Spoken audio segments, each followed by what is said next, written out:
I call this work session to order. This is a discussion on the conditional use permit and the rezoning application of Crooked Run West. Ms. Logan. In your packet of information that you received, you have the Crooked Run West applications for rezoning, conditional use permit, and comprehensive plan amendment and supplemental information submitted by the applicant. You have agency comments. We received VDOT comments after the Planning Commission meeting in April. They did have a lot of comments and they requested a meeting with the applicant. I attended an engineering meeting at the VDOT residency where they reviewed their comments with the applicant and his traffic engineer. And the applicant is working to rescope the project to provide a new traffic impact analysis. They have submitted a new conceptual plan, which you all do not have. The packets were already together. Reducing the commercial zoning from 14 to 7 acres. So that's a change. And then housing units remain the same from the beginning. And we do feel that the Board of Supervisors public hearing should not be held until we receive final comments from VDOT on the revised TIA. In your packet, you also have the proffer statement that was submitted just prior to the Planning Commission's meeting, emails and letters we have received from citizens, a copy of the county's fiscal impact model, staff report, and several maps. On April 10th, 2019, the Planning Commission held a public hearing. They have forwarded the applications to the Board of Supervisors recommending denial, and I have included their meeting minutes in your packet as well. On May 10th, the Planning Department received a request from Mr. Silek, attorney for Crooked Run West LLC, for a work session to be held in front of the Board of Supervisors concerning the pending applications. I'm happy to answer any questions if you have any for planning staff from the packet you received. Does anyone have any questions from Ms. Logan? Are these the latest VDOT comments? Yes, In the packet, thank you. And Ms. Logan, does this fall within our comp plan of 2%? Well, the proper statement that I have is from the one that was submitted prior to the Planning Commission meeting. And I think they were, let me see what they were phasing. I think it was, the phasing was a little high, I felt. I think it was 200, maybe 270. I can't exactly remember. Hold on. Give me a second and I'll look. But I think that the applicant has stated that they have a different proffer statement, a revised proffer statement that they were going to submit or talk about tonight. So that the phasing might be different from when it was submitted. So. I can look through and I can figure out what the phasing was. I just can't remember off the top of my head. We would stay within the comp plan. We would go outside the... I'll let you know. I'll add that up as a sit here. Okay. So the 2 to 3% goal in our comp plan that we want to stay within. And this was, I remember thinking I thought this was a little high just because of all the other units that we might possibly have in the county each year. We've been kind of staying at a 1% growth rate over the past probably at least 5 years. So I think we were 0.9. I think this, the way they had the phasing in the last proffer statement, I think it was going to kind of be right at that threshold. So, but I can let you know what the percentage would be from. Please. But it might be different too. I'm not sure if the phasing has changed with what the applicant's proposing, so. Anyone else have any comments? Questions? If not, is the applicant here? Forward, please.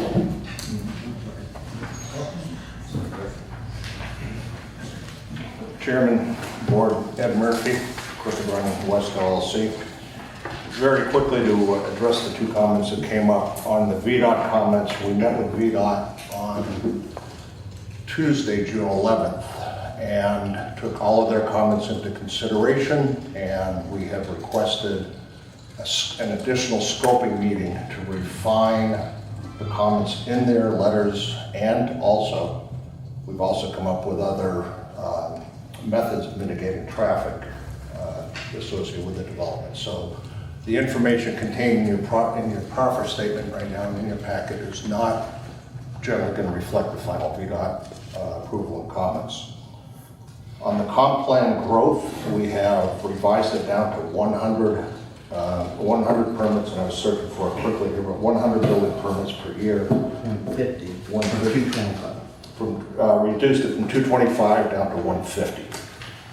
And that is building permits per year from the time of the approval and the construction of Crooked Run Boulevard commences. Commencing from where we are today. Again, you've heard this before, you've seen the boards. We've made changes to what was presented to the joint work session back in March and April. We've reduced our commercial development. We right now, as stated in 2009, we were approved for roughly 97 acres of commercial development. And 10 years later, the market has changed, the dynamics of the market have changed, the real estate market has changed, and we no longer have a 97-acre commercial development project in our hands. We have reduced the commercial development down to a mere 7 acres, which in turn reduces the entire traffic volume from approximately 21,000 cars a day to now less than 7,000. So that's a quick overview on traffic. I know that VDOT seems to be a hot point here. So,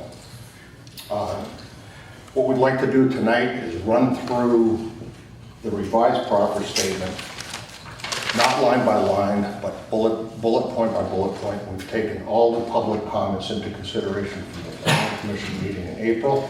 We'd like to address each one of those comments and speak to how we're going to mitigate and address each one of those situations. So we can start with the comments from the Planning Commission hearing, or we can start with the proffer statement. What's your pleasure? What would be the pleasure of the board?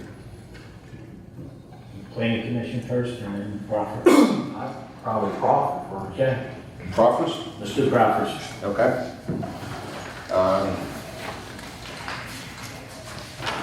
Unless that messes you up, if you'd rather do it the other.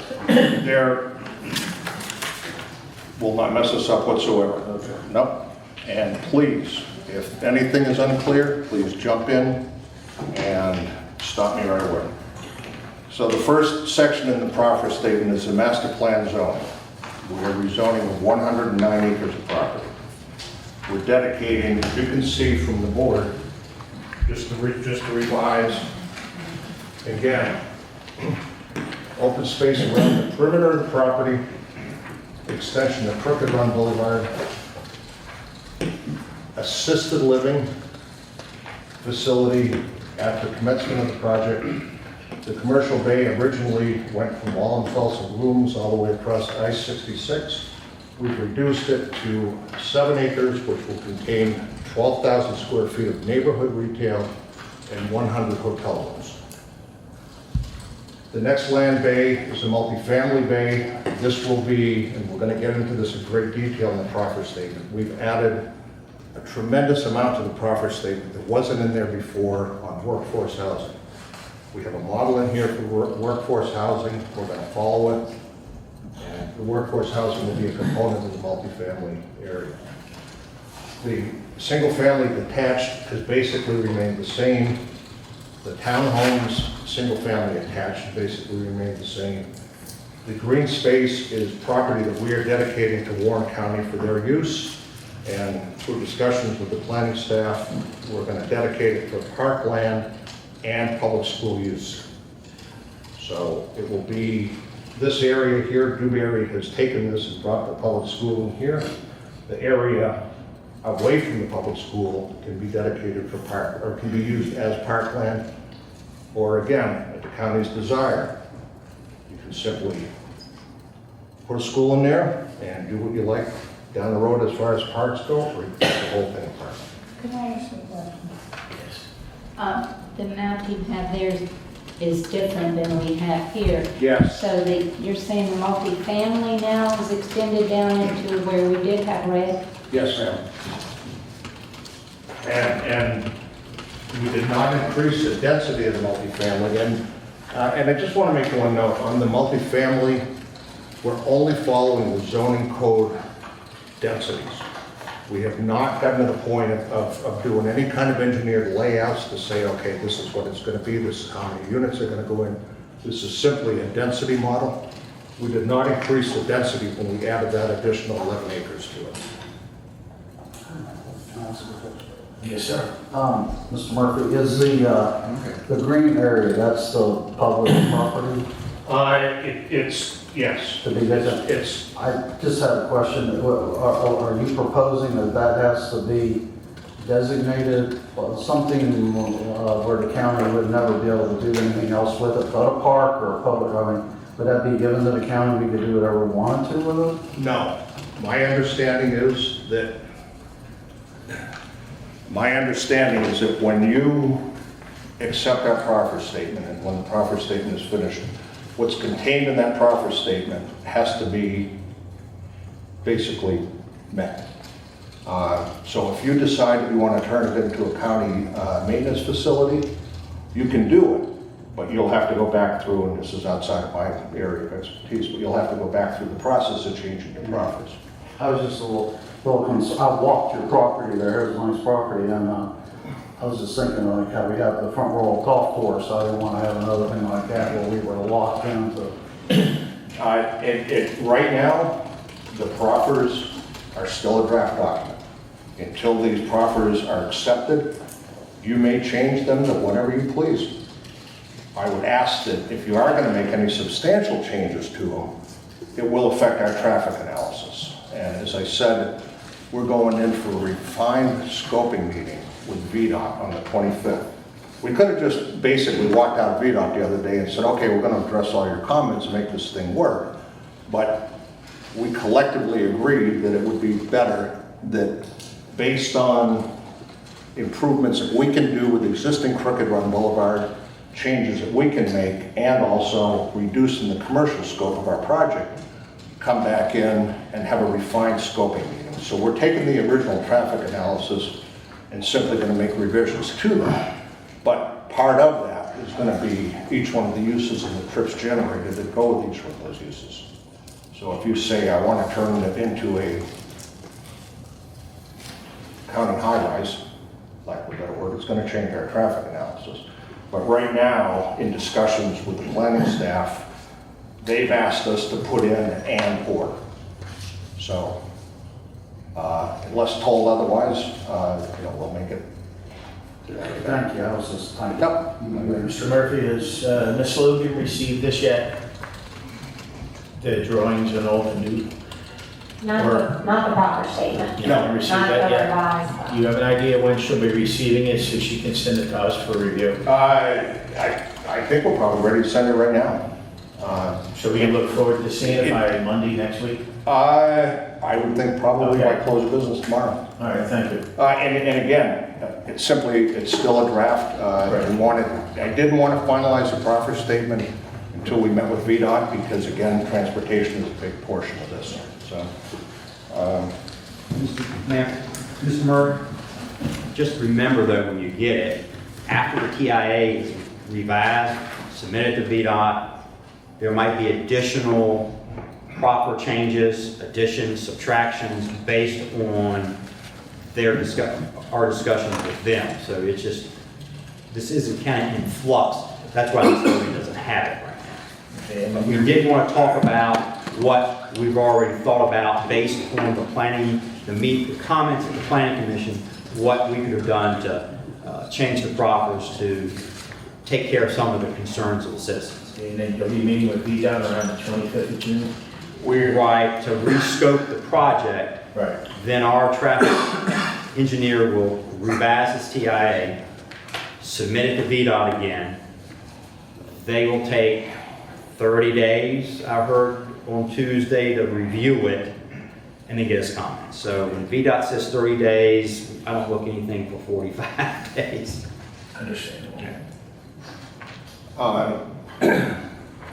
So that's, are there any questions on kind of the general layout and the changes? Again, the boards should look familiar to you. Those are the same boards that we had here back in March in our joint work session.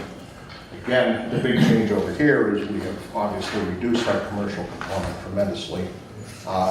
Just simply, we've had a chance to look at more of the market, and the commercial market, the neighborhood retail component of this is going to be very minimal. Just real quick, when I was walking, Terry Logan and Mr. Stanley went with me, and Mrs. Logan said that there was a proffer when this was commercial, that you had a walking type path along the river, and that maybe that's changed now under this? I think that was yes, I think it was a rather loosely worded proffer in the original proffer statement that we'll have, we have a buffer component between this property right here, where it would actually go, is on Crooked Run LLC property. It's not on Crooked Run West, but it doesn't mean that obviously Crooked Run West can't proffer that as part of Crooked Run's property as well. So whether it falls on one or the other, I think we had proffered it that if there's an extension on either side, we'd be in a position to commence construction on ours. That will certainly remain. But right now, it would be, it would simply be following the stream bed across there. But you're correct, if you crossed over the bridge on Crooked Run Stream right now, it would be everything to the west of Crooked Run Stream, nothing on the east side. Thank you.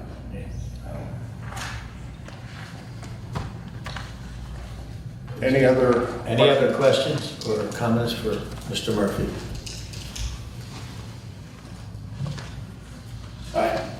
Again, there's a whole host of categories which still need to go through here. One thing I think is going to have merit here is that if we address some of the planning commission hearing comments in concert with the proffer statement and kind of try to mold all that together rather than just going down a whole bunch of planning commission comments and going through the proffer statement. The next item in the proffer statement is transportation.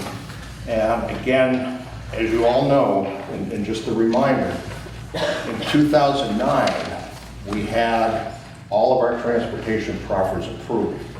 And all the transportation proffers in 2009, we've taken those into consideration in this. The one large item that's of note, in the 2009 proffer statement, it was contemplated that Crooked Run Plaza would extend to Diamond Ridge. That was the second means of egress for Crooked Run West property. It terminated, Crooked Run West terminated at a cul-de-sac at the hospital property. The change that we've made, because the collector road on Diamond Ridge is not in anybody's future, we have connected to Rittner Hall. So we now have two means of egress out of the property, and that also goes part and parcel with the VDOT revenue sharing program. So the VDOT revenue sharing program does connect one state road to another state road. So the proffer statements will reflect that.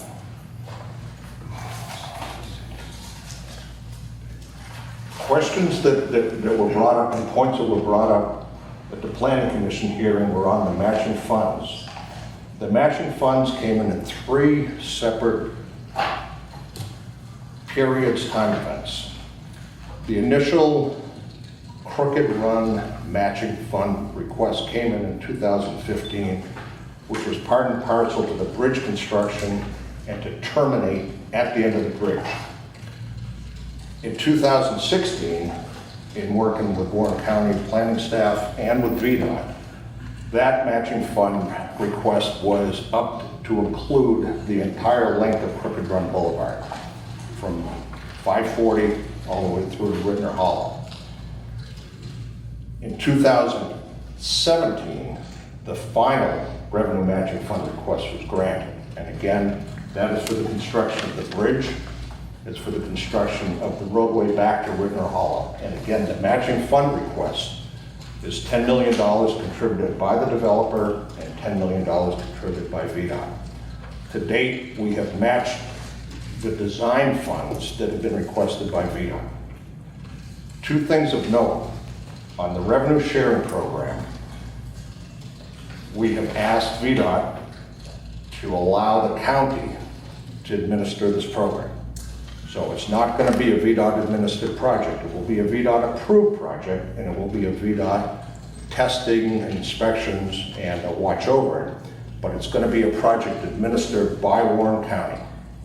The developer will post matching funds to $10 million for the construction of the bridge and the road.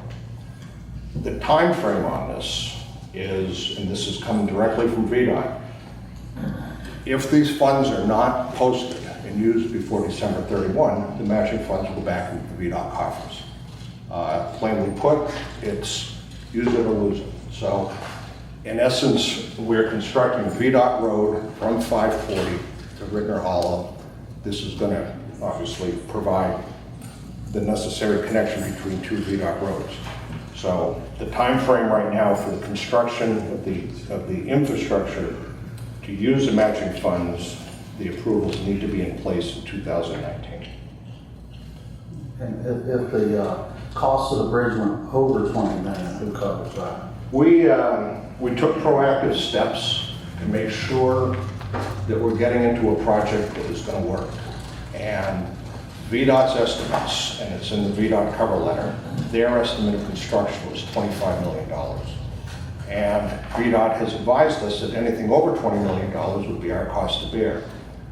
At that point, it was the recommendation of our engineering and planning staff that Warren County administer the project, similar to what we did on US 540 from 340. We have a construction estimate of the bridge, which is approximately $6.5 million, and we have a roadway construction cost bid right now, which is at $4.5 million. The engineering, which includes bridge design, geotechnical, environmental, wetland studies, and every other studies that you can imagine will have to go into approximately 1 mile of road, are contemplated in an engineering estimate provided by Dewberry. So when you tally up those numbers, and we're in the $12 or $13 million range. We discussed that with VDOT, and they acknowledged that their project has quite a bit of overhead on it. So to that end, you know, the final numbers are going to be greater than 13 million, but it certainly will not be twice that number. So we're prepared to administer the project. We're prepared, as we did with the improvements in front of Royal Farms. We designed all the improvements. We handed the plan off to VDOT. Marlow and Silek Investments and Crooked Run North, owner of Royal Farms, contributed their revenue sharing dollars. The project went off without a hitch. Same scenario here. Mr. Murphy, and there would be no cost to the county, correct? That is correct. That's very important. That is correct. And the funds, the $10 million that VDOT has put up is earmarked for this project. If it's not used, it goes back into the Commonwealth funds. But just hypothetically, if it went over 20 million, the developer's going to pick up that. Yes, sir. And obviously we have to, because if you don't have a completed road, you're not going to get your occupancy permits, and you're not going to be able to, you know, sell off lots and all the other necessary steps. So our lender is on board. Our lender understands the exposure.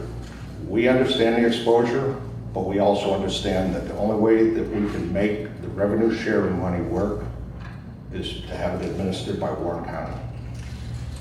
Mr. Chairman. Yes. So this road would be built to state standards, state specs, and inspected by the state? Yes, sir. Currently, Crooked Run Boulevard, as it comes into the shopping center, that road bed is fully in a right-of-way, ready for dedication tomorrow to VDOT if they call it. And we have actually provided additional right-of-way for a third exit lane out onto 520, 340 in anticipation of the through lane that's going to be constructed from and I don't have the timing on this, but the additional through lane is going to be constructed from Crooked Run Boulevard to the entrance ramp at 66 West. But the roadbed that's going to go in here, and all the land that's going to be associated approximately 1 mile at, 75 to 80 feet of right of way. That land's all going to VDOT. 2-lane highway. 2 lanes in each direction. Okay. Also, it's a 4-lane road. That's the plan. That's the plan. All the way to Whitney Hollow. Well, it's gonna have to merge into engineering at Rittner Hollow, yes, sir. But again, the intention is that if you're northbound on Rittner Hollow, the majority road, the main road, is going to terminate into Crooked Run Boulevard.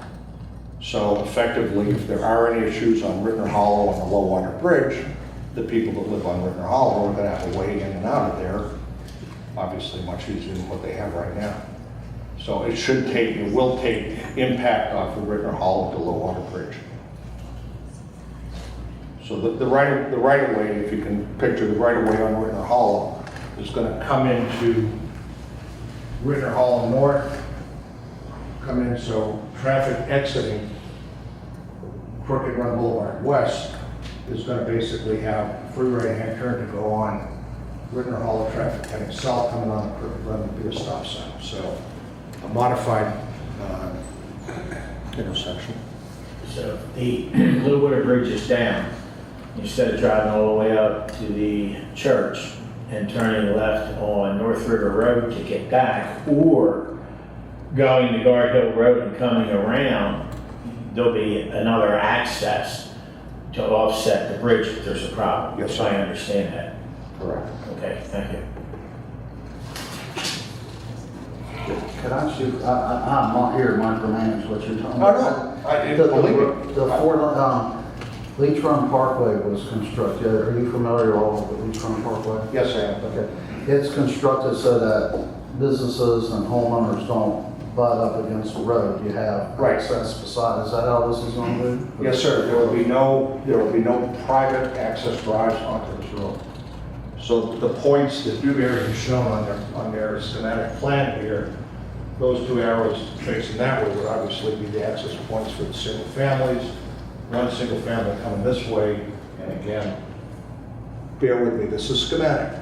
So your single family attached over here, and again, commercial bay, the multifamily's got 2 points. The restricted is coming off a rotary. So obviously, the only business access point would be this is the commercial land bay right here. Every other access point into multifamily, into single family attached, would be on either a VDOT road or a privately maintained road. But nobody's driveways onto this road here. I have heard concerns of people who live on Rittner Road that they're saying that a bridge needs to be constructed near there's a creek or something that comes across and it floods there. Right. There's a gap of land, which is owned by Emily Dickinson, in between Rittner Hollow right away. Emily owns 38 acres plus west of Rittner Hollow and owns approximately 1.4 acres of land east of Rittner Hollow. We're in discussions with her as to making the connection and that we would have to acquire that property. That's part of our engineering estimate. You'd also have a box culvert in there that simply would obviously have to take the water coming down Rittner Hollow and down that. But you're right, there is a drainage in there. No, that's what I hear from people. Yep. Oh, no, absolutely. Yeah. Mr. Murphy, and the main roadway and bridge would be maintained by VDOT, correct? Yes, sir. Everything right now, when we constructed Crooked Run Shopping Center in 2007, that road was put together with the intention of dedicating that to VDOT when we had multiple property owners. Right now, there are 2 significant property owners in the shopping center, Target Corporation and Crooked Run LLC. So VDOT clearly doesn't want a road that ends at a Jersey barrier. So That's kind of what you're getting there right now.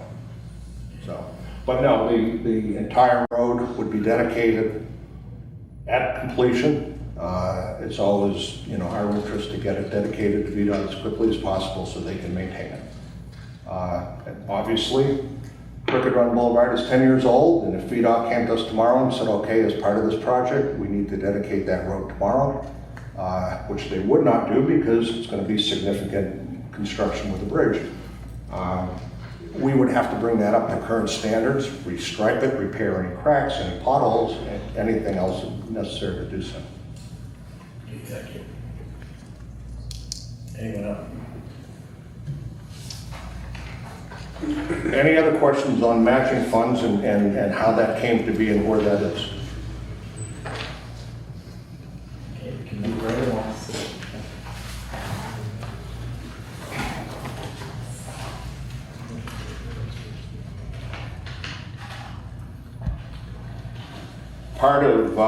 Part of our traffic exercise, we've realized that we have a traffic situation on Crooked Run Boulevard that is less than desirable. Traffic coming out of Riverton Commons, Walmart, Lowe's, likes to sidestep the left-hand turn lanes and come across to our shopping center and make a U-turn. We're going to put up a no U-turn sign and ask the sheriff that they enforce that in the same fashion that they enforce our no truck parking ordinance. That is a safety concern of ours right now, and that's something that will also benefit and help mitigate any potential traffic issues on our side. So again, internal, nothing associated with 540, nothing at all to do with the corridor. Internal to us, it's something that we, frankly, in our traffic counts found and noticed.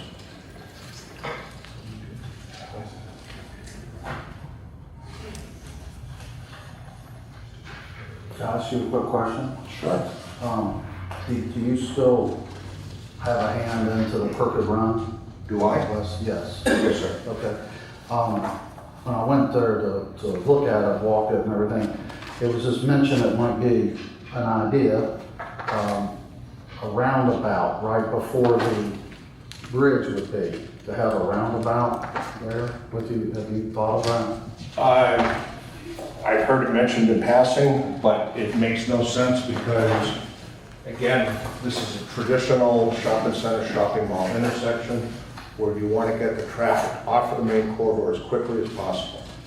You have two left-hand turn lanes coming in and a through lane. The bridge would receive the through lane and one of the left-hand turn lanes. And we proposed a roundabout at the end of the bridge. And again, the purpose behind the roundabout at the end of the bridge is traffic calming. So the corridor would not benefit whatsoever with a rotary. I'm from New England, so. So you're proposing a roundabout once a person would cross the bridge and then a roundabout right down? Yes, sir. See, if it was New Jersey, you could call it a jug handle. And they're taking them out in New Jersey. There's been, you know, again, as most of you know, that we were involved in the initial development of Riverton Commons and Country Club Road, and again, you know, the rotary was discussed ad nauseum over there, and it came to be that, you know, it seems to be working on that side. On our side, given the way the property is configured, given the right-of-ways, there is not sufficient right-of-way on Crooked Run side for rotary, and quite frankly, it would just confuse people and not, at this point, make any sense. We've been open for 10 years, or almost 12 years now, 12 years next month.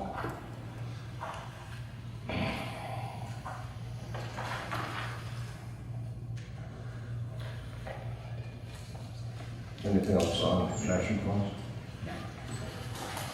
On residential, we have proffered minimum residential sizes, single-family dwellings, single-family attached. On single-family dwellings, no less than 1,800 square feet. On single-family attached, no less than 16 feet wide and 1,280 square feet in size.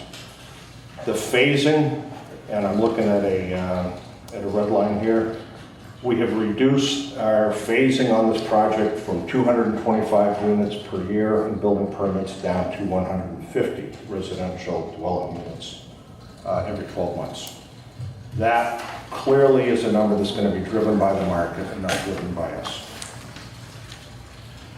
Community design, we're proffering all the amenities that you would expect in a planned residential development. Mailboxes, fences, colors, neighborhood theme, blah, blah, blah. All the signage will be in accordance with VDOT and county standards.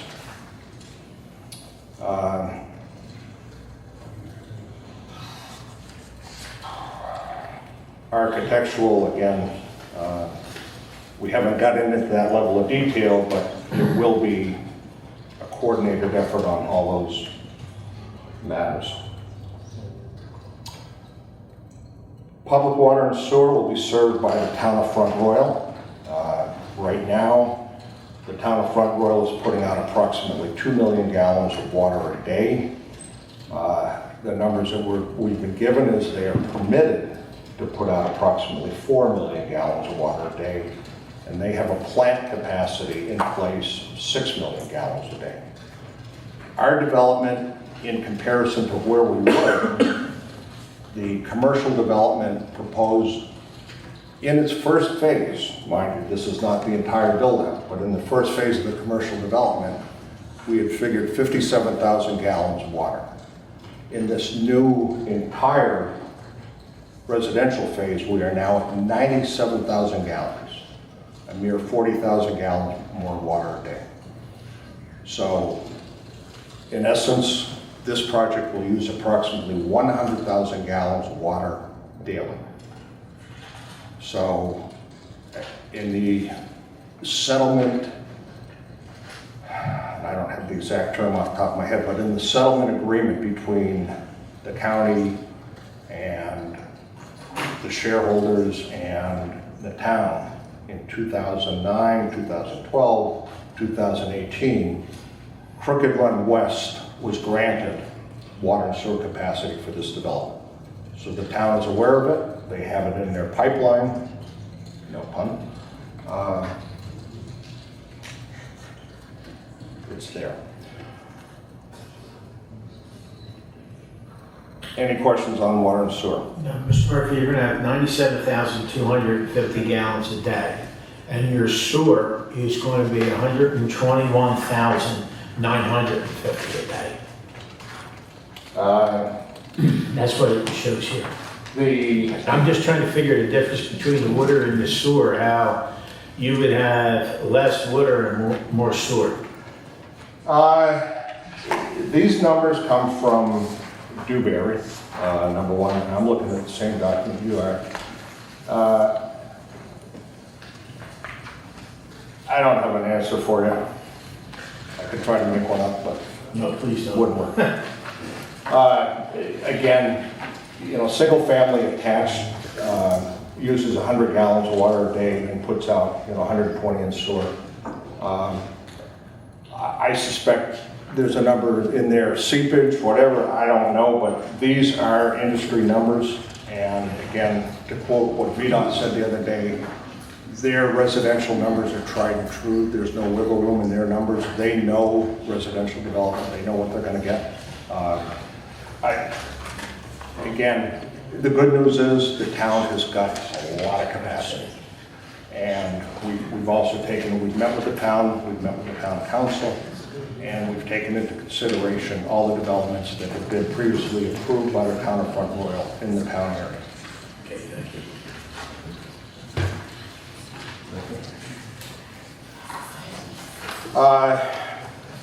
Workforce housing.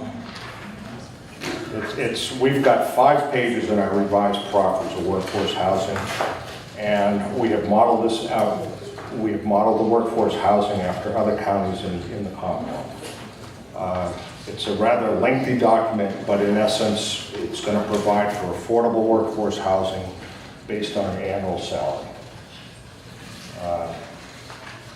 There was discussion, there was a lot of questions at the Planning Commission, a lot of commentary at the Planning Commission hearing on the kind of housing and the type of housing and what have you. We are providing workforce housing at the ratio required by workforce housing models of work in other counties in the Commonwealth. That again, you know,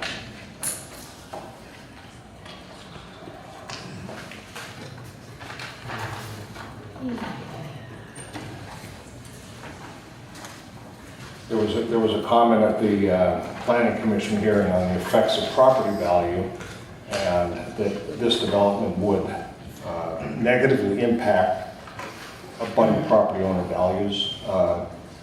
Quite frankly, just the opposite. There are so many uses that are allowed in the commercial zone that there's no way that the residential development that we're proposing here could negatively impact other residential units side by.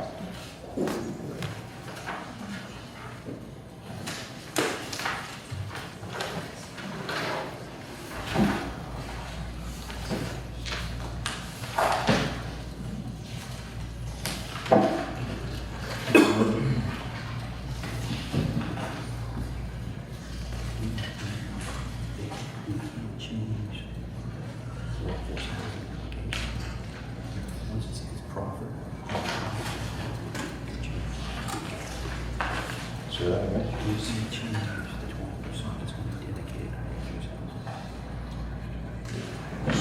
Okay. Go ahead. One of the comments from the citizens received from at Planning Commission was, well, you say you're going to provide workforce housing. How do you know, how do we know you're going to do it? Number one, if you advise properties, we say we're going to proffer a certain percentage to be dedicated to workforce housing. And we can't change that. The developer cannot change that number. It's proffered just like proffered for county schools or the park site or the school site. The developer can't change that number. It's locked in and it runs with the land. Whether Mr. Murphy and Mr. Mercuro continues to own the land or they sell to somebody else, they're locked in with that number.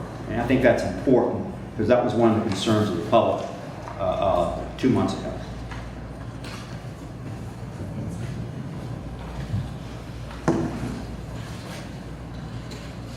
Any questions? Water and sewer, workforce housing. Again, as I mentioned, our proffer statement continues to be in draft format, and the workforce housing portion is rather significant for Mrs. Silas under that one. Item 6, dedication of property for governmental uses. As I mentioned, we will dedicate the property and write the proffer statement as directed by Warren County. If you put in there that you want to dedicate this property for a golf course, we'll put it in. Definitely you. Okay. Kind of like that. Item 7, the cash proffers that are currently contemplated are a direct result of our discussions with the planning staff. These are numbers that were arrived at mutually between both of us. On single-family homes, we're proposing cash proffers of $4,734. On single-family attached on the townhomes, $6,978. And on the multifamily units, $4,953. The active adult, age-restricted assisted living portion is not contributing to the cash proffers. But Not contributing. is not. They don't produce school children. But they do create fire and rescue calls, EMT calls. Yes, sir. So that's something to consider. Okay. We've added an annual escalator on each one of the proffers.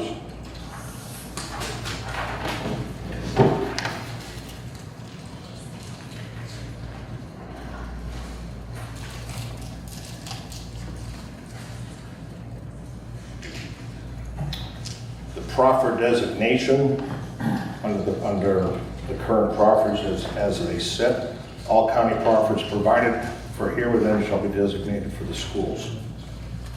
So, if we need further discussion on municipal services, fire and rescue, security, by all means, we're open to it.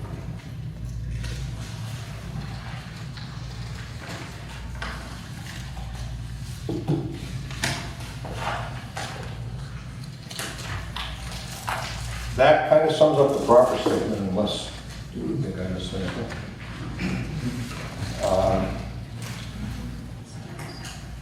I don't see any reason we can't get the proper statement out by Monday, as you mentioned, there's And the payment would be as the houses are constructed. normally at the time of building permit entitlement. Yes, sir. All right, thank you. There's one thing, excuse me, that the 27 acres, I know in the proper statement, I guess we have in here, and you may have mentioned it, but the value of that land is supposed to offset the cash coffers.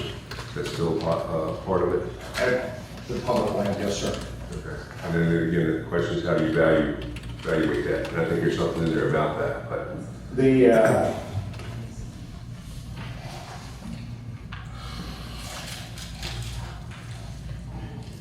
In order to determine the fair market value of land bay 4 within 60 days after the date of the request from the board, land bay 4 per section 5.1, blah, blah, blah, shall employ independent appraisers in the Commonwealth prepare an independent report, so on and so forth.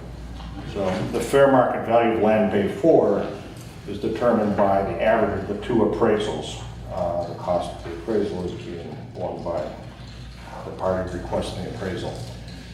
Again, the longer the value, the longer the property sits there, the higher the appraisal is going to be.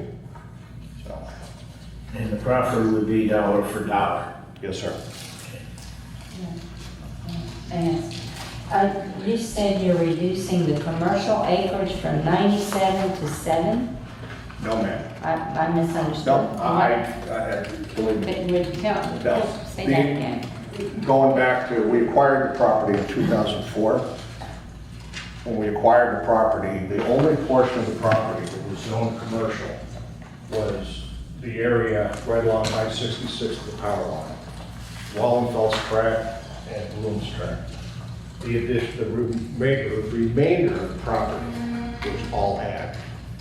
In 2009, we petitioned for a commercial redevelopment of everything here, with the exception of what was going to be potentially the future hospital site, and 20 acres that we had committed as additional ancillary office use. What you see up there right now, the only commercial portion of the site that's remaining is the 7 acres on the bottom right-hand corner. So the 2009 rezoning accumulated 97 acres of commercial land. We are now only 7 acres of commercial land. So you're asking for rezoning from the commercial to, you're asking for rezoning? The remaining commercial land right here is not subject to the rezoning. This is already zoned commercial. Okay, But everything else you see on the board, with the exception of the green, which is being dedicated to the county, we're asking to rezone that from commercial to multifamily, attached multifamily, single families, so that was all commercial, and you want it rezoned to multifamily and residential? yes, ma'am. Yes. What's that? Thank you. No, I can understand. The entire tract is 143 acres, 147 acres, check that. In 2007, 2008, and ultimately in 2009, we granted the option of giving 30 acres of land to Valley Health for the new Warren County Hospital. That had a sunset clause in it. The sunset was 10 years after our entitlement to rezoning. That happened in March of 2009. Valley Health, as you all know, did not act on the property. So we said, if Valley Health does not act on it, that 30 acres goes to the county. We're proffering that and continuing and keeping that proffer as part of the new proffers. Or as VDOT said the other day, we don't care what your old proffers said. Throw them out. We're coming in with new ones. So effectively, our new proffer statement dedicates the green portion of the map to the county for whatever specified county use we're told to put in.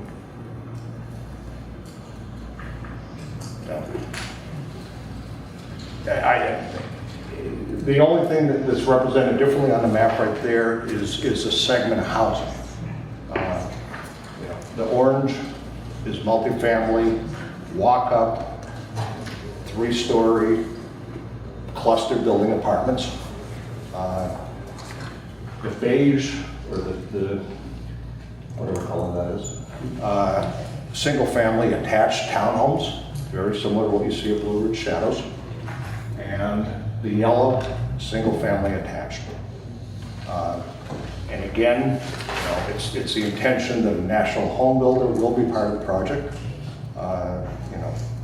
It's not something that we're gonna dictate. A home builder is gonna look at that and say, okay, I can make this work with the features of the property out there right now. A lot of the property is challenged, and a lot of it, there's a good bit of work that's got to go to the property to get it ready for residential development. And one of the things that may be a question, may not be, but in the 2009 rezoning, we connected Crooked Run straight through to Ritter Hollow. And as we got looking at that, and part and parcel to why we believe that the matching funds will work, we have revised the roadway to follow more the natural grade than what it was when it was going to be commercial development.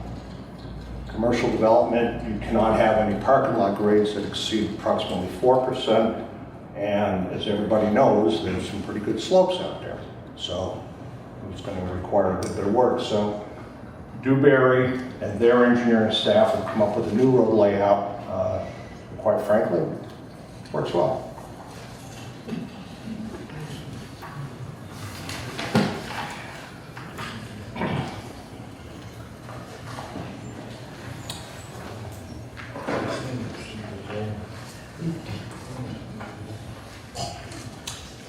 Some of the other comments that were made at the Planning Commission hearing that we felt had merit to address here tonight. There were concerns about rock blasting near these homes. Perry Engineering and their staff has walked the property and have walked the property. We've also done preliminary geotechnical work. And from having developed the quarry site and Crooked Run Shopping Center, everything to the west of Crooked Run Stream is rippable shale, which also goes part and parcel to why it's an economically viable project. There will not be any blasting out here, and there's no need. For those that were around recently when the Royal Farms was built, there was a good bit of blasting in there by the site developer, and there was a good bit of blasting in there by Royal Farms to get their tanks in. You don't have this condition on this site. When you cross that stream,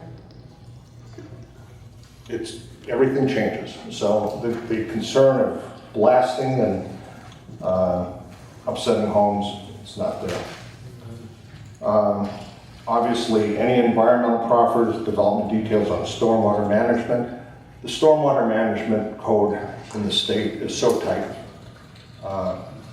We can't move without dotting every I and crossing every T in the stormwater code. Very, very tight, and clearly, all entitlements will come through state and local county officials.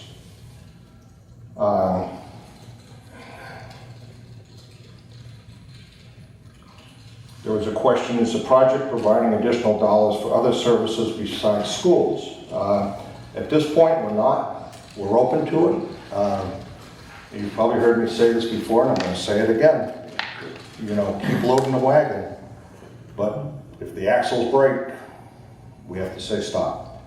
So, the project's economically viable, and if we need to proffer dollars on every building permit for fire, public safety, we'll find a way. Mr. Murphy, will that be a pass-through to the consumer buying the property? Not really. It's going to be a pass-through to the developer of the property. The developer would have the cost. There's going to be, So the consumer pays at the end. yeah, but on the multifamily, it's the intention to retain ownership of the multifamily. So we're kind of locked in footstep right there. But it's going to go somewhere, yeah. So. Inclusive zoning. There was good discussion about inclusive zoning, and I'd like Mr. Silek to address this.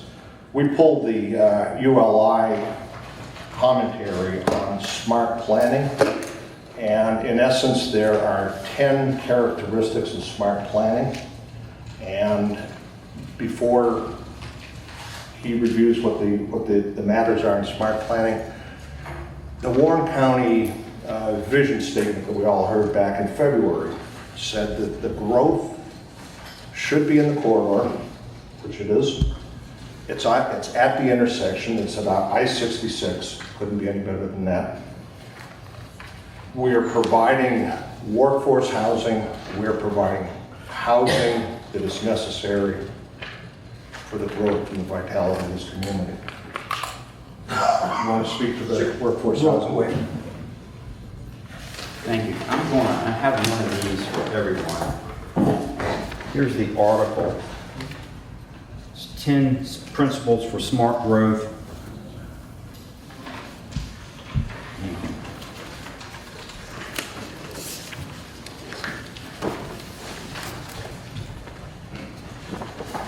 And a couple pages into that article, there's the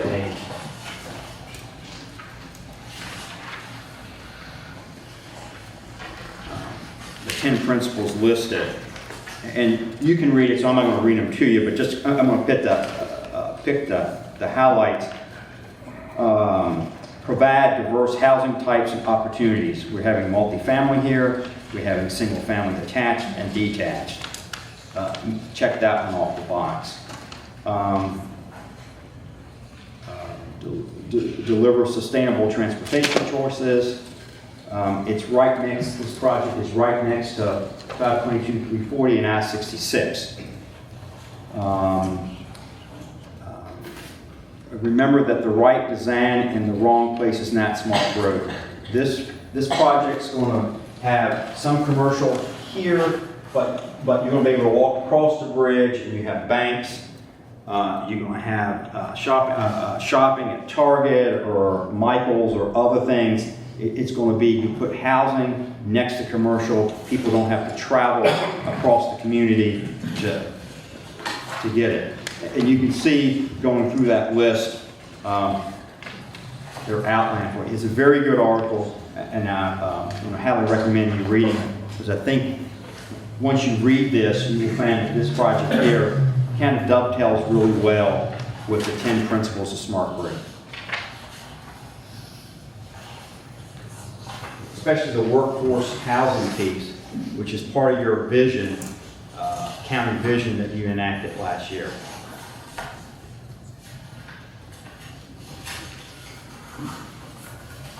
Well, just for Mr. Stanley, do you think we could have staff put this on our web so that people could see what the 10 steps are? I think that would be good for the public to see it. Again, in no particular order, there was a comment of displacing homes with the construction of Rittner Hollow, or the connection to Rittner Hollow. There was no displacement of homes, zero. I mean, it's a challenged piece of property in there right now that is going to lend itself to the road construction, to the proper alignment and realignment of Rittner Hollow. Again, and I kind of glossed over this, I think, a moment ago, the effect of adjacent property values. Well, we're providing a buffer there right now. You've walked the property, you know that there's a decent tree stand on there. We're not impacting Crooked Run Hill. We're not impacting any of the residences to the west or the north. And obviously, to the east is commercial. to the south of the freeway.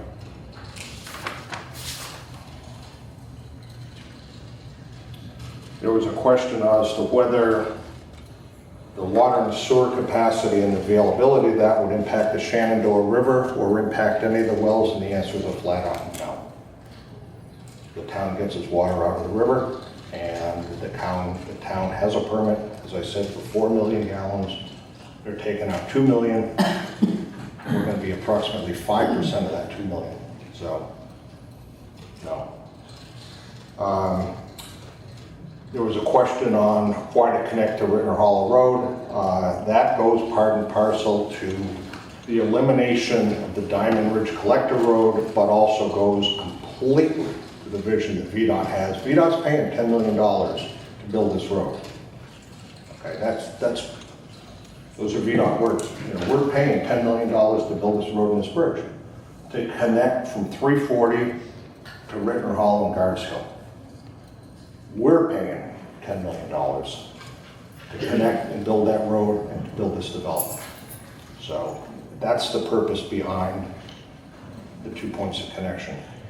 I just can't stress this enough. You know, everybody wants to build the traffic. This development is going to put out roughly 7,000 cars a day. And that's on the design standards. That's not. You know, we did the traffic analysis back for the rezoning in 2009, and we had all the background traffic in here. We had Cedarville Center in here. We had this, that, and the next thing up the corridor in there. And the background traffic and the growth of the traffic in this area has never, ever exceeded, or I shouldn't say exceeded, has even come close to what was in the traffic analysis. So based on our current traffic analysis, based on what was approved for vehicles, 23,000 vehicles under a commercial development in 2009, we're cutting that down by almost 65%. So it's the traffic, you couldn't come up, this case is a down zone. It's not a, you know, we're down zoning commercial land to residential, purely from a traffic perspective. Can I ask you one quick question? Of course. One of the things I've heard from kind of the broad general thing is that the commercial, since you brought that up, brings in, you know, jobs and tax, you know, people pay taxes. Right. And that if you call it a down zone, then that would bring in, say, less revenue as the years went by. Can you just kind of answer that? When I speak of down zoning, I'm speaking specifically to the use from a traffic perspective. And right now, we're down zoning it from commercial to residential from a traffic perspective. Right. Obviously, if you said, well, you know, but you're using more water, so you're up zoning. Well, call it, you know, as it is. Yes, we're using more water. Again, the notion, and again, you know, I got to draw upon current events. Mattress Firm filed bankruptcy in October 2018. We had Mattress Firm in the Target Shopping Center. We have mattress discounters across the street in Riverton Shopping Center. Mattress Firm made a conscious decision to close the store. We're left with a vacancy of 4,100 square feet. We can't lease it. We have the best leasing team in town working on this project. We know who's coming into town. We know who needs to be here. We have been, for the last 10, 11 years, since we opened the shopping center, we have been 100% leased. We have 4,000 square feet, and I'm beating my head and scratching everywhere to try to find a 4,000 square foot use to come in and backfill that. So again, as was said in our earlier planning meetings, the notion that we could deliver commercial zoning of 97 acres as it currently exists today, we can't do it.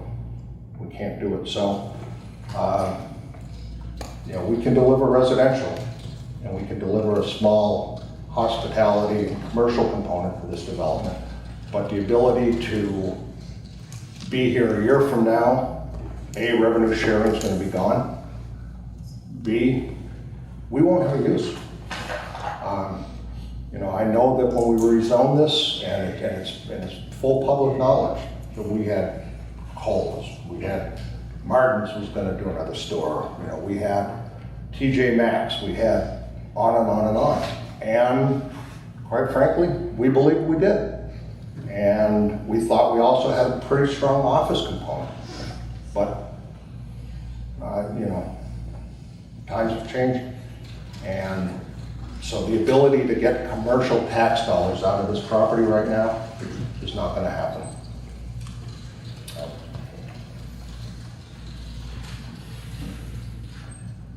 Anyone else? Please, What's that? keep going. Oh. Thank you.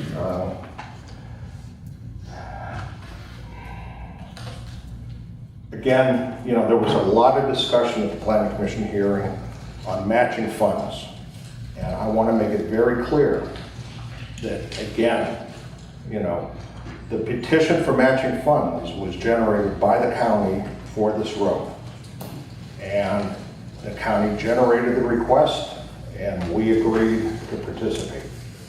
So it wasn't like we went begging for the money. I mean, it was simply there. And, you know, we've proven matching funds work. We held up our end of the bargain. We have created a third lane and an additional right-hand turn lane from Diamond Ridge Road down to Crooked Run. We're ready to receive an additional lane across the front of Crooked Run Shopping Center. So again, I'm not sure what else I can say about matching funds that you don't already know.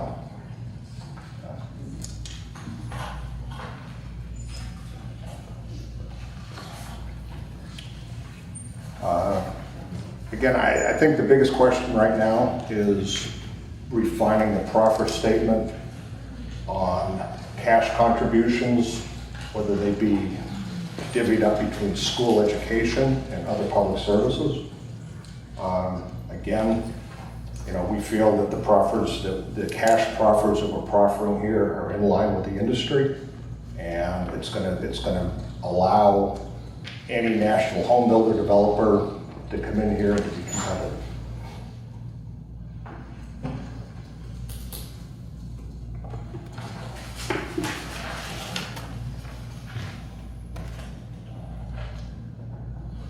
Again, there was a comment from the Planning Commission hearing on Lake Frederick that a switch from, oh, we're gonna do age restricted, and now it's changed to something else. Again, you know, we're committing to an age-restricted use. And we're also committing to workforce housing. As Mr. Silek stated, that once that is proffered, if we build 100 apartments, we're committing 20 of them. Before we build 101, we're gonna have to put another one in.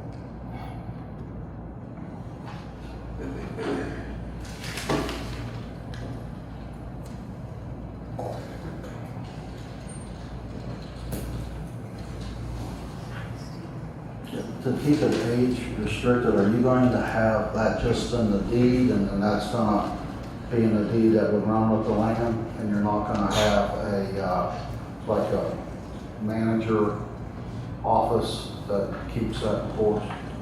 The use would run with the proffer statement, and clearly that land bay, Crooked Run Center and Crooked Run West are both land condominiums, and each one of the tax parcels, I think we have 15 in total, is a separate land bay.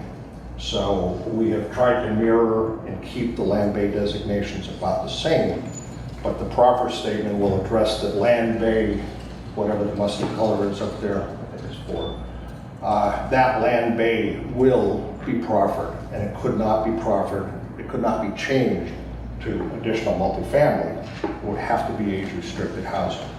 As far as the component and the actual construction of it, you know, there's a lot of examples of what would be an age-restricted component, but I think we all think of an apartment-style living that has the amenities of a cafeteria, and it has the amenities of a gym and whatnot within the property itself. As far as an on-site manager, Clearly there's going to be enough critical mass in multifamily. The multifamily would allow, an overlap there under the same management purview.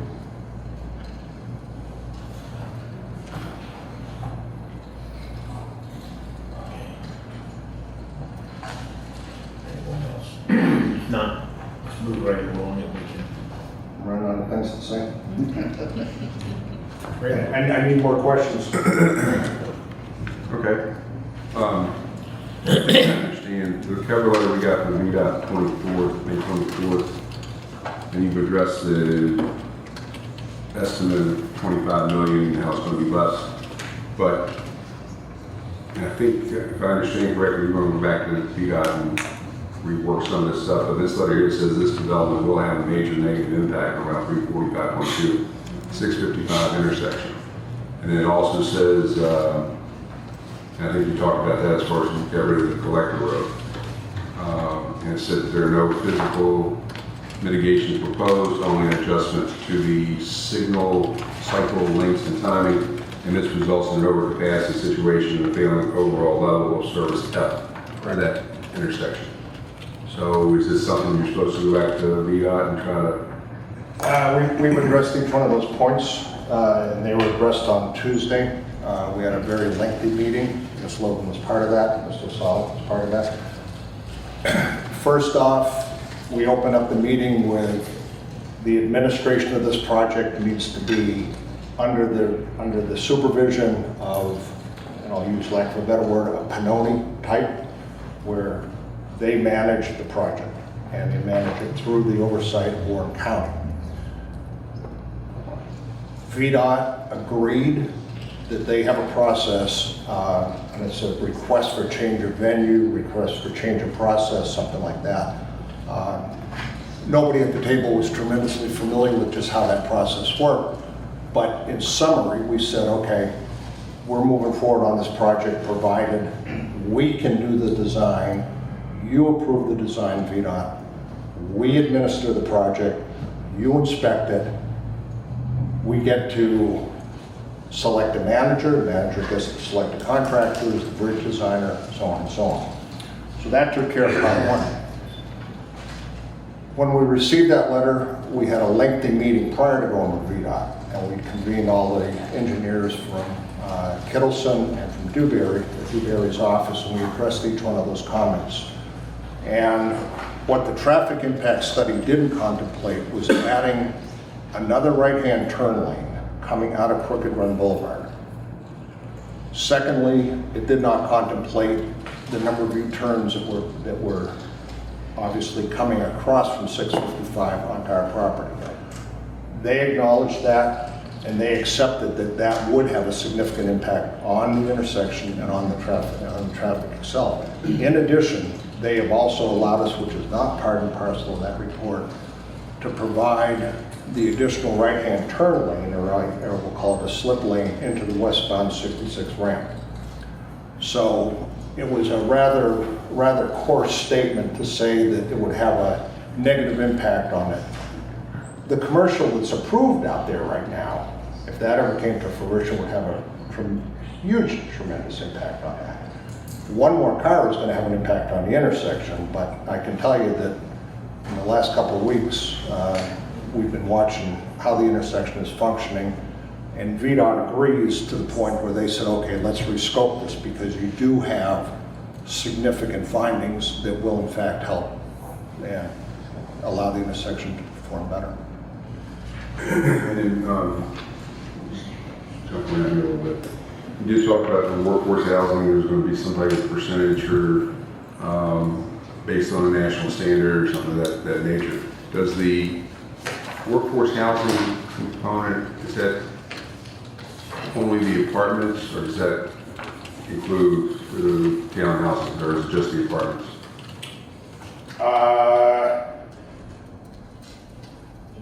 I'm going to say just the apartment. Yeah. Okay. Yeah. I just wanted to clear, because usually that's what you think about. And that's what, Yeah, I think it would be a little disingenuous to try to build 6 townhouses and say, okay, the one in the middle is designated differently. right. I don't think that would go over well with middle housing. And this development, I believe, is similar in some ways, maybe many ways, to where I think Ms. Logan used to live over in Winchester. It was at Willow Springs, Willow Lawn. And they actually have a nursing assisted living facility. And my father-in-law is over there in the age restricted. I'm not sure how many units, and then you go back and there's single family. And then there's, I think they have townhouses there too, I believe. And I guess that kind of leads into the other question, and maybe Mr. Sayers said something about that as far as the manager or whatever, but in that development that they have over there, and I guess this goes basically the same thing, is there going to be some type of property owners association set up? Because over there where my father-in-law lives, I think they pays dues, but they take care of mowing, snow removal, all those things. Is that kind of what would be set up this way too? We haven't gotten down to that level of detail. Clearly, there will need to be some sort of association on a multifaceted development like this. Generally, that's going to come as part of what the home builder decides to do. But if you say you need to proffer, or we should consider, we should be considering proffers in here that allow for, one global homeowner association, we can certainly look at it like that. I'm not going to No. ask for any proffers because I don't think I can. I understand. That's one reason. No, It's not like that. You can voluntarily do those, but for us to say, well, we approve it if you do this, we cannot do that. No, I understand the process, yes, sir. I don't think we're not at that level of detail right now. I am very much in favor of homeowner associations. I think they provide for a much better community than people just kind of running roughshod and what have you. Do you live in a property owners association? I do. Okay. So I've heard some stories about that too, as far as everybody's got to have, and you said that's okay too. You have your own, everybody has the same mailbox, and my brother-in-law lives in one over in Winchester too, and I think he wanted to put a screen door on the back porch, and or his neighbor did, and they said he couldn't do it. So we sometimes get some, we had one, there's another matter, while they were talking, there was, they had their restrictions or whatever. One of the restrictions was they could not have an outdoor clothesline in the front yard or the backyard or anything. So sometimes they can be overly restricted too. So, but anyway. Last question I had anyway was, this project is dependent on the town providing water. I know you said they got this capacity, 2 million they have now, 4 million permit, 6 million for the water treatment plant. But if the town says they're not going to provide water, is that the end of it, or do you have some other backup plan? Well, I guess I would say that's a rather, I don't want to say loaded question, but we are allocated water and sewer for this development through the settlement of 2018. So if the town, when they're in the business of selling water and sewer, were to come to us and say, no, we're not going to because of, the only thing that has come up in our discussions with the town is the need for a redundant water line in the corridor. And the town's working on that, and it appears that Dominion Power is going to be a very strong player in that. And clearly, our retail customers in this area would like to see that happen as well. We have no reason to expect that the town is going to say, oh, we're not going to give you water. I mean, there's no... I don't have any other questions at this time. Perhaps for Karen. Yes, sir. Do we have some idea of the impacts of what this build act will be for our school system? Yes. From our model, so we ran the fiscal impact model. And when I ran the model with the numbers, And we've been updating the model since the proffer law changed, so it's pretty accurate. We had currently enrolled, the educational capacity of the school is 260 students, and it's currently at 267 students. And then the projected elementary school students from this proposed development, our fiscal impact model ran 146 students to be added from this. And the way we when we built our model, we looked at, we took examples of all the townhomes that we have in the community, different areas of the community to see how many school kids currently come from those different types of units. And that's how the model was built. So we have an idea of how many students come from apartments, how many students come from townhomes, how many students come from a single family. So when we ran the model with the number of units this was going to generate, we came up with an additional 146 elementary school students. AS Roads is, it's 267, the capacity is 260 right now, so it's definitely at capacity. And there was a letter we had comments from the school, from the school system that was in your packet. I do think there are some students in the school that do not live in the district. That was noted in the, I think still it exceeds the AS Roads capacity. Ms. Logan, we do have bus capacity for the students, or will we have to add additional transport? I'm not sure of the bus situation. I think with the staggered times, that seems to have opened up room on the buses. I mean, just my kids ride the bus and it seems to be working. It seems that there's room. I'm just from me, noticing, but I think the staggered times has helped with their transportation situation. Mr. Murray, if I may, we've contacted the school board, and I can get Ms. Logan this letter about school bus capacity. That's not going to be an issue. Middle and high school capacity won't be an issue. Just one note to Mr. Fox's inquiry about school capacity. The school system over the last 5 years has, you probably know because they've lost state dollars, has gone down almost every single year in the last 5 years. So your school capacity overall is going down, not up. Anyone have any other questions? I just want to add one comment. Ms. Logan made a comment that jogged my mind on traffic. One thing that is hard to be contemplated in the traffic impact analysis, this development will create an AM peak. There is no AM peak in retail. You have a PM peak, you have a Saturday peak hour, generally 10 to 2. But whether the green area develops as a elementary school or remains as a parkland, the traffic coming into this development from a commercial basis will be non-existent in the morning. I mean, at 8 o'clock in the morning, there's only 2 people open in the shopping center, Target and IHOP. Going out at 8 o'clock, they're gonna have people leaving. At night, we all come home at different times. The traffic, we all go to the store at a different time. The VDOT general commentary, which seemed to be a little bit broad, that the traffic, that the intersection is going to fail miserably. It would fail miserably if it turns into all commercial.